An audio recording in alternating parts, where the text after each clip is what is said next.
सुंदरवन जंगल में गर्मियों का मौसम चल रहा था। भीषण गर्मी होने के कारण सारे पेड़ पौधे सूख चुके थे। ऐसे मौसम में पक्षियों को खाने की बहुत कमी पड़ रही थी। पूरे जंगल में सिर्फ आम का एक ही पेड़ था, जिस पर सिर्फ कुछ ही आम लगे हुए थे। चिड़िया और मिठू तोता बहुत दिनों से भूखे थे। वह उड़ते उड़ते उस आम के पेड़ पर आ बैठते हैं। उस आम के पेड़ पर पहले से एक कौवी बैठी हुई थी। तभी मिठू और चिड़िया को देखकर कौवी उनसे कहती है, ए चिड़िया और कौवे, इस पेड़ पर मैं पहले आई हूँ।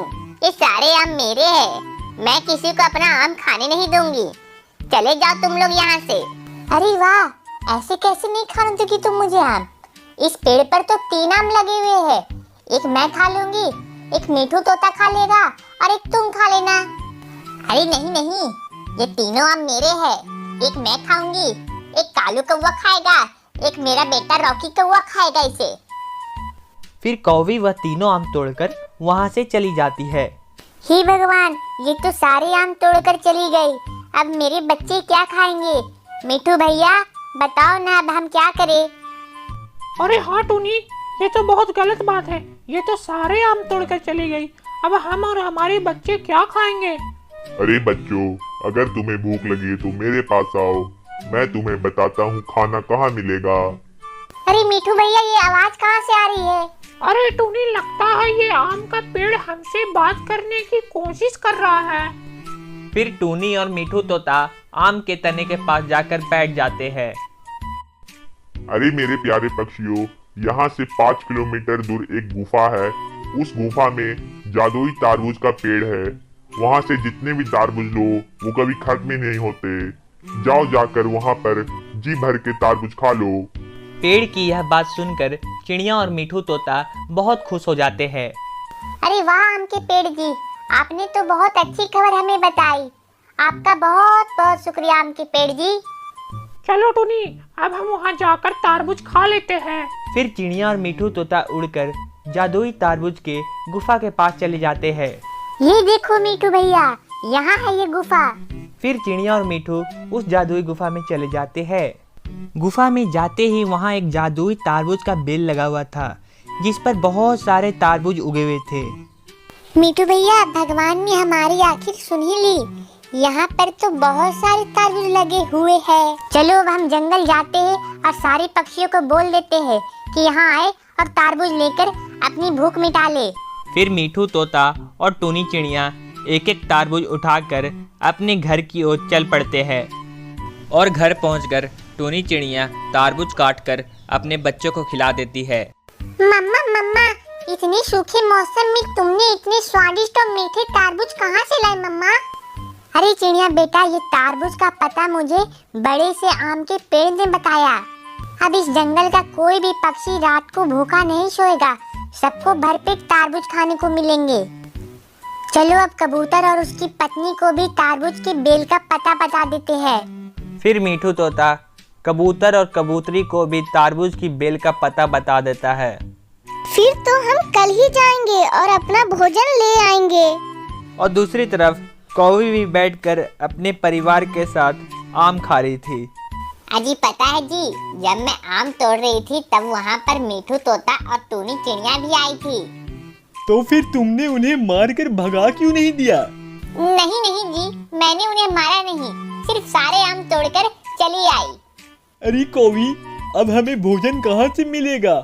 आम के बड़े पेड़ से तो सारे आम खत्म हो गए हैं। अजी मेरे पास एक तरकीब है। कल मैं दूसरे पक्षियों के पीछे पीछे जाऊंगी।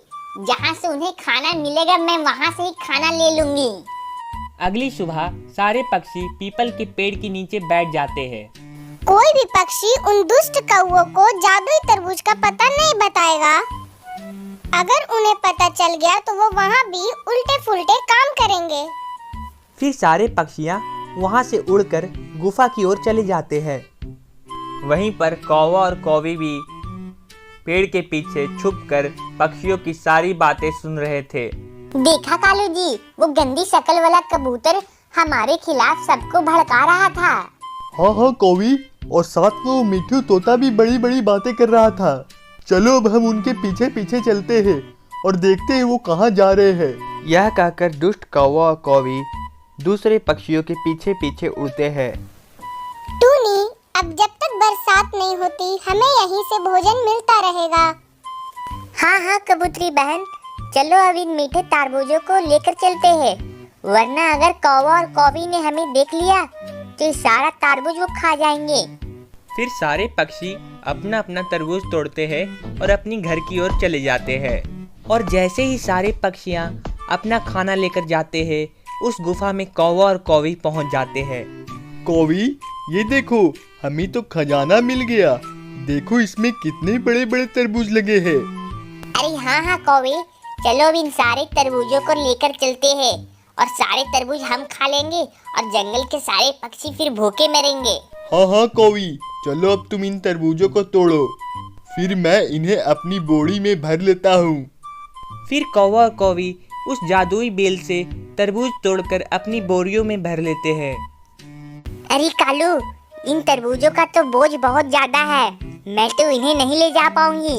अरे कौवी, तुम चिंता मत करो, तुम यहीं बैठो, मैं इन तरबूजों को अपने पीठ पर रखकर घर लेकर जाता हूँ। फिर कौवा तरबूज की बोरी लेकर जैसे ही उड़ने लगता है, तब वो बोरी गिर जाती है। अरे कौवी, देखा तुमने, ये तरबूज तो गिर जाते हैं, अब हम इन्हें कैसे लेकर जाए? अरे कौवे, मेरे पास एक आइडिया है, क्यों ना हम इन तरबूजों को तुम्हारी पीठ पर बांध दे, फिर तुम इन्हें आराम से लेकर घर जाना। कौवी तरबूज की बोरी को कालू के पीठ पर बांध देती है और कालू वो लेकर उड़ने लगता है। बोरी भारी होने के कारण कालू को उड़ने में बहुत तकलीफ होने लगती है।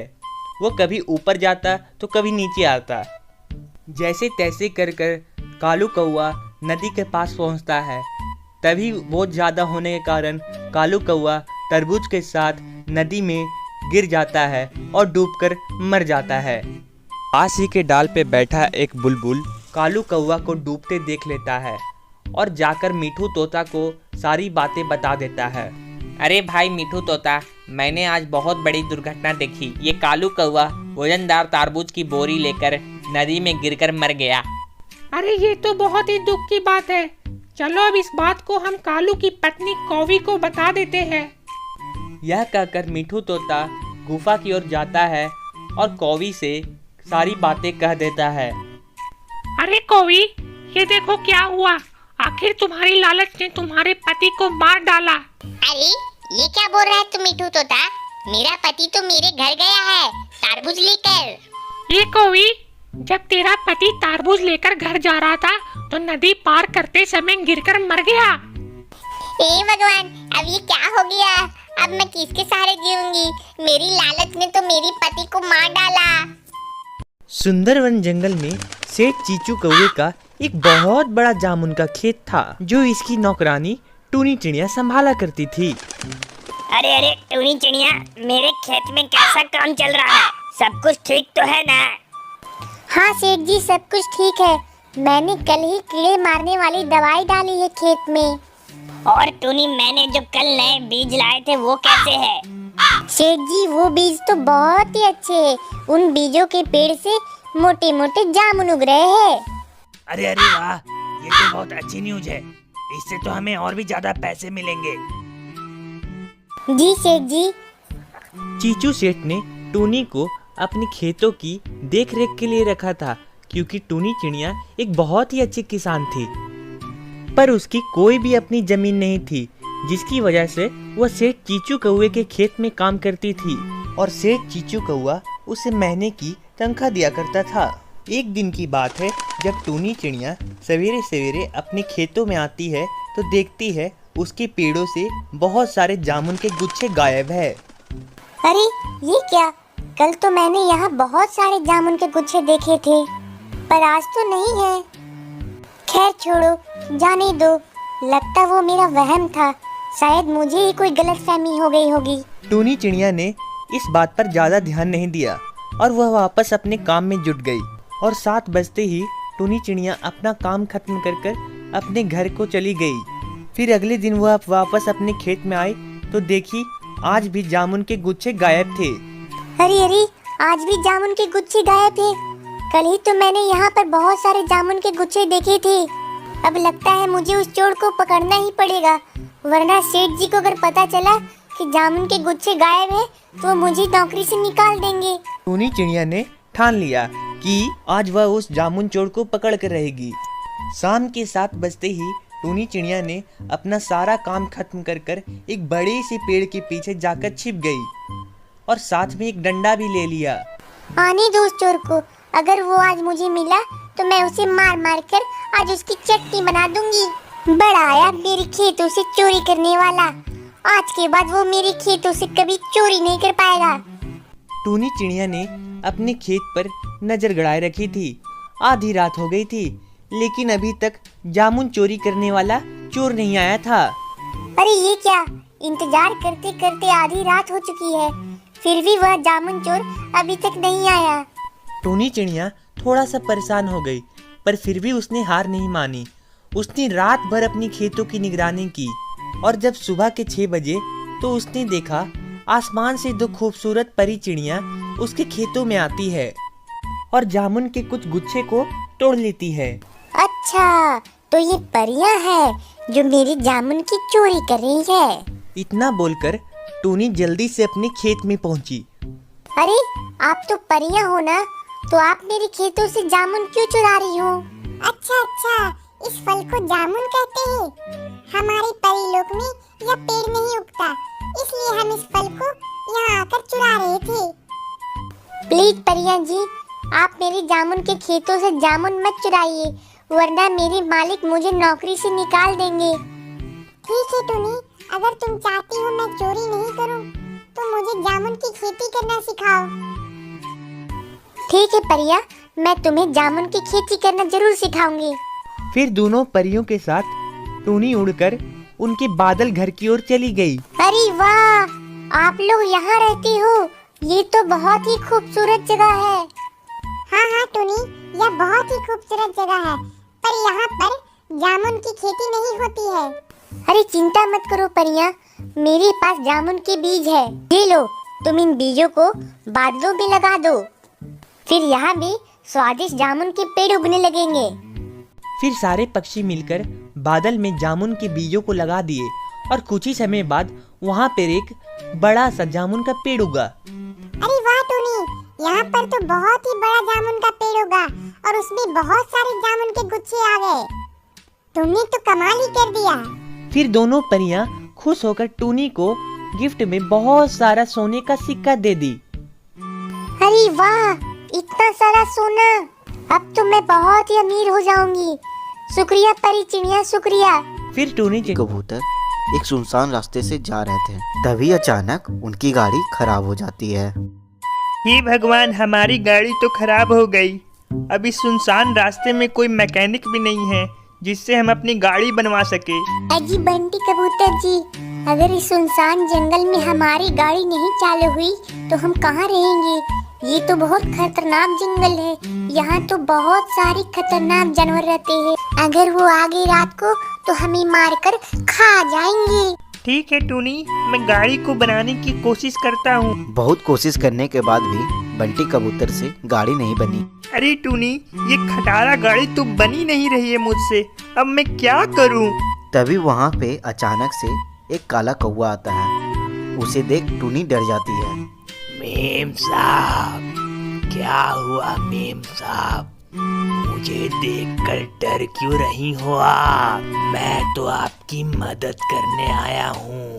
कैसी मदद? क्या तुम हमारी गाड़ी को ठीक कर दोगे? नहीं साहब, मैं गाड़ी तो नहीं ठीक कर सकता, पर इस सुनसान रात को आपके रहने का इंतजाम कर सकता हूँ। पास ही में मेरा एक घर है जिसमें आप रह सकते हैं।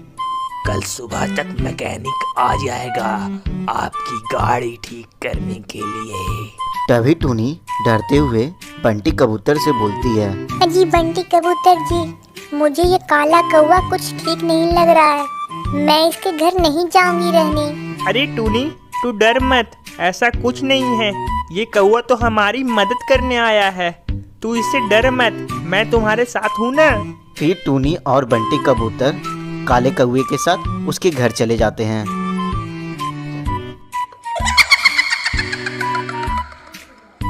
हे भगवान, ये घर तो सच में बहुत डरावना दिख रहा है।